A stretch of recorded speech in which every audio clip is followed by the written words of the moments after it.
बिस्मिल्लाहिर्रहमानिर्रहीम। अस्सलाम वालेकुम। आज हम 7th क्लास के एक्सरसाइज 1.19 स्टार्ट कर रहे हैं। क्वेश्चन 1 है, in a lecture hall 8649 students are sitting in such a manner that there are as many students in a row as there are rows in the lecture hall. How many students are there in each row of the lecture hall.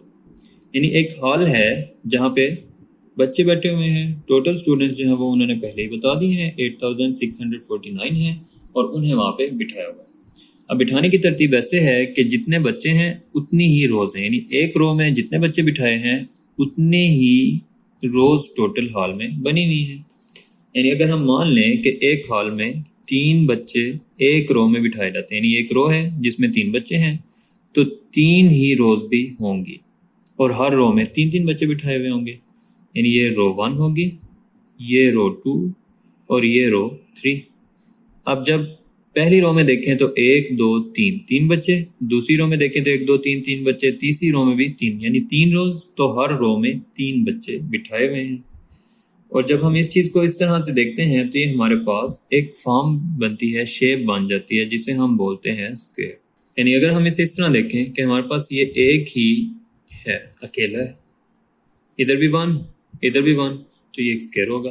फिर हम इसे इस तरह से देख लेते हैं कि हमारे पास ये 2 हैं इस साइड पे ऐसे और 2 ही हैं इस साइड पे, यानी ये 1 1 1 और 1, ये भी स्क्वायर बनेगा। अगर हम इसे इस तरह से देखते हैं कि हमारे पास ये 3 हो जाए, यानी एक इधर इस तरह से और एक इधर इस तरह से, तो ये 1 1 1 1 1 1, ये भी स्क्वायर ही बनेगा। यानी अगर हमारे पास एक रो हो और उसमें एक ही बच्चा बिठाया हुआ हो, अगर हमारे पास 2 रो हो और हर रो में 2 बच्चे बिठाए हुए हैं, अगर हमारे पास 3 रो हैं और तीनों में 3 बच्चे बिठाए हुए हैं, तो ये हमारे पास स्क्वायर की फॉर्म बनती है। तो ऐसे में हम ये देख सकते हैं कि इसमें जो टोटल स्टूडेंट्स बैठेंगे वो बैठेगा 1। इसमें टोटल स्टूडेंट 1 2 3 4 बैठेंगे। इसमें 1 2 3 4 5 6 7 8 9 बैठेंगे। और अगर आप देखें तो ये 1 का स्क्वायर है, 1 टाइम 1 होता है। ये 2 का स्क्वायर है, 2 टाइम 4। ये 3 का स्क्वायर है, 3 टाइम 9। यानी अगर हमें बच्चों को इस तरतीब से बिठाना है तो हम स्क्वायर देखेंगे कि वो किस स्क्वायर फॉर्म में मौजूद है, और उससे हमें पता चलेगा कि हमारे पास कितनी रोज़ हैं और हर रो में कितने बच्चे बैठे हैं। फिर हम यहाँ पे लिखेंगे कि नंबर ऑफ़ स्टूडेंट्स टोटल जो हैं वो हैं 8649, और फिर ये लिखते हैं कि as number of rows is equal to number of students, क्योंकि हमें पता है कि जितनी रोज हैं उतने ही स्टूडेंट्स हैं हर रो के अंदर। So square root is calculated, हम पहले स्क्वायर रूट फाइंड कर लेंगे। स्क्वायर रूट से ही हमें पता चल जाएगा कि कितनी रोज हैं और हर रो में फिर कितने बच्चे बैठेंगे। तो ये वैल्यू है, इसकी हम पेयरिंग कर लेते हैं और फिर 9 टाइम 81 माइनस करेंगे तो 5 और 49 नीचे आ जाएगा। 9 में 9 प्लस करेंगे 18 आएगा और साथ में 3 लगा लेंगे, तो 183 और 3 को मल्टीप्लाई करेंगे तो 549 आ जाता है। तो इसका आंसर हमारे पास 93 आएगा।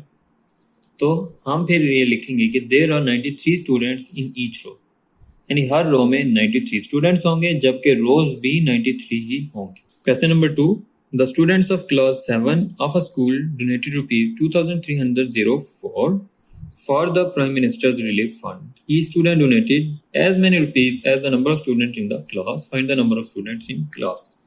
ये भी वैसे ही है कि टोटल अमाउंट हमें बताई है, इतने रुपए बच्चों ने डोनेट किए हुए हैं। अब जितने बच्चों ने पैसे दिए हैं टोटल स्टूडेंट्स भी उतने ही, यानी मिसाल के तौर पे 2 बच्चे हैं तो दोनों बच्चे 2 रुपए दे रहे हैं, तो 4 पे बन जाएंगे। अगर 3 बच्चे हैं तो हर बच्चे ने 3 रुपए दिए, यानी पहला बच्चा भी 3 देगा, दूसरा भी 3, तीसरा भी 3 ही देगा, तो ये बन जाएंगे 9। ऐसे ही अगर 4 बच्चे हैं तो वो 4 के 4 रुपए, यानी पहला भी 4 देगा, दूसरा बच्चा भी 4, तीसरा बच्चा भी 4 देगा और चौथा बच्चा भी 4 रुपए देगा। तो उसी तरतीब से यहाँ पे है कि जितने बच्चे हैं उतने ही हर बच्चे ने रुपए दिए, तो हमें इसके अंदर भी स्क्वायर रूट ही देखना होगा। हम लिखेंगे टोटल डोनेशन, फिर लिखेंगे कि number of students is equal to rupees every student donated, तो हमें उसका स्क्वायर रूट लेना होगा। तो जब इसका स्क्वायर रूट फाइंड करते हैं तो 48 आंसर आता है। तो इसका मतलब ये हुआ कि 48 स्टूडेंट्स हैं और हर बच्चे ने 48 रुपीज़ ही डोनेट किए। Question 3. Kiran wants to wish her teacher on Eid day by giving her a self-made greeting card. She chose a purple-colored square sheet of paper. A side of that paper measures 19.5 centimeter. Find the area of paper she chooses for the card. यानी किरण ने अपनी teacher को ईद की wish करने के लिए एक card बनाना है और कार्ड के लिए उसने पर्पल कलर जो है वो स्क्वायर फॉर्म में शीट चूज की हुई है। अब अगर उसको एक साइड यानी जो स्क्वायर है उसने स्क्वायर फॉर्म में ली है शीट, तो स्क्वायर शीट की जो साइड है वो 19.5 है। हमें बताना है कि टोटल कितना पेपर उसे चाहिए। तो स्क्वायर की तो सारी साइड सेम ही होती है, ये भी 19.5 ही होगी और ये भी 19.5 ही होगी।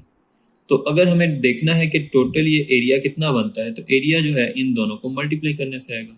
तो हम इधर करते हैं कि साइड ऑफ पेपर वो 19.5 है और एरिया ऑफ साइड जो है वो साइड को साइड से मल्टीप्लाई करने से आएगा, यानी इन दोनों को मल्टीप्लाई कर दें। तो जब मल्टीप्लाई करते हैं तो ये 380.25 सेंटीमीटर स्क्वायर जो है वो पेपर उसे चाहिए। Question number 4. The area of a square plot is 900 metre square.